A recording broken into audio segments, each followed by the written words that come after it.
Perang Dunia Pertama telah meletus pada 28 Julai 1914 hingga 11 November 1918. Peperangan ini ialah pertempuran di antara kuasa bersekutu yang juga dikenali sebagai kuasa berikat dan kuasa pusat.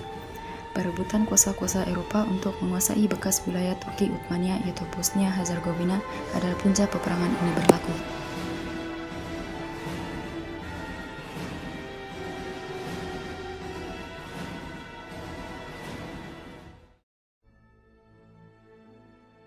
Apabila Britain mula berbaik dengan Prancis pada tahun 1904 dan Rusia pada tahun 1907, keselamatan Empire Turki Uthmaniyah mula tergugat. Ketiga-tiga kuasa Eropa itu berpakat untuk menguasai Turki Uthmaniyah dan meruntuhkan pemerintahan Khalifah Turki.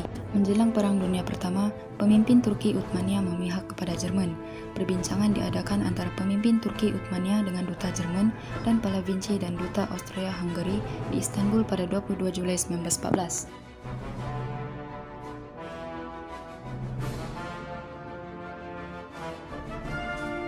Kedua-dua pemimpin ini menandatangani perjanjian dengan Jerman pada 2 Agustus 1914 dengan menyatakan persetujuan untuk menyokong Jerman dalam Perang Dunia Pertama. Sekiranya Jerman memberikan bantuan dalam krisis Austria dan Serbia, perbincangan ini dihadiri oleh Said Halim Pasha, Enver Pasha, Talat Pasha, dan Halil Bey.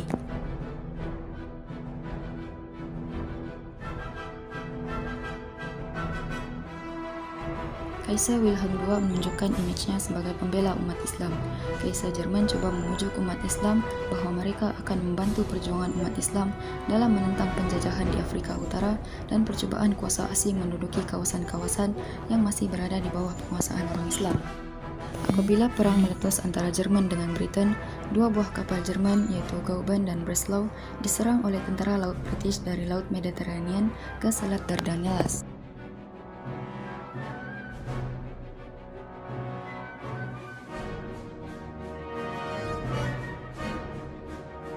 Bagi melindungi perkara tersebut, dua buah kapal ini dibeli oleh Turki Uthmaniyah dan didaftarkan dengan nama Yavuz, Sultan Selim, dan Madili.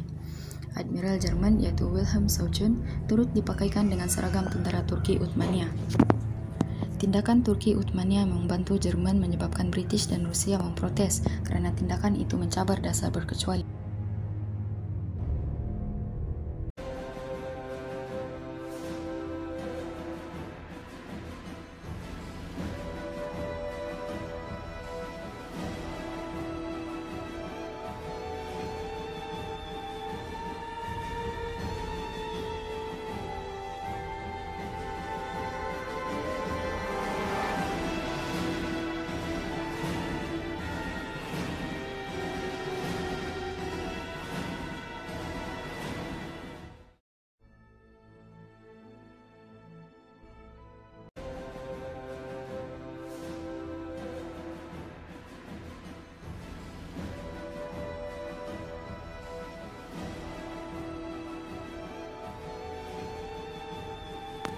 Namun, pihak British tidak menunaikan janji mereka, sebaliknya telah merancang perjanjian Sykes-Picot pada 16 Mei 1916. Perjanjian ini ditandatangani secara sulit antara British dan Prancis yang membahagikan Timur Tengah kepada zon-zon yang menjadi wilayah mereka selepas perang.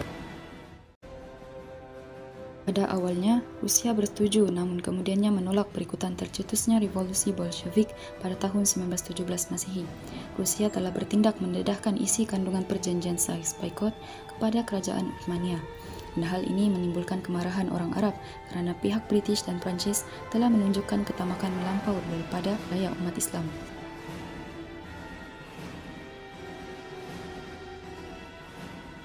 Satu rombongan telah dihantar oleh Sultan Mehmed VI yang menaiki takhta Turki Uthmaniyah pada tahun 1918 ke persidangan damai Paris bagi menyelamatkan saki-baki wilayah Turki Uthmaniyah.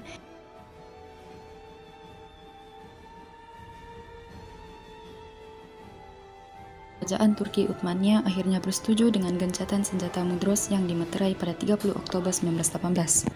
Antara isi kandungan gencatan senjata ini ialah selat-selat dari Laut Aegean hingga ke Laut Hitam diduduki oleh pihak berikat dan hubungan telegraf dan kereta api diambil alih.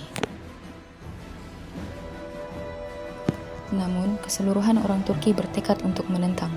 Ketika gencatan senjata Mudros diisytiharkan, mereka bergerak di bahagian pedalaman Anatolia yang di bawah pimpinan Mustafa Kemal Atatürk Mustafa Kamal Atatürk telah mengisytiharkan perjuangannya ialah membebaskan umat Islam, rakyat Muslim dan Sultan atau Khalifah daripada cengkaman orang kafir. Dan dengan semangat jihad yang tulen lagi padu, serangan tentera Greek yang disokong oleh kuasa berikat dapat dikalahkan pada tahun 1922. Hasil daripada kemenangan ini telah membawa satu lembaran baharu dalam sejarah bangsa Turki, iaitu terbentuknya Republik Turki moden yang dipimpin oleh Mustafa Kamal Atatürk.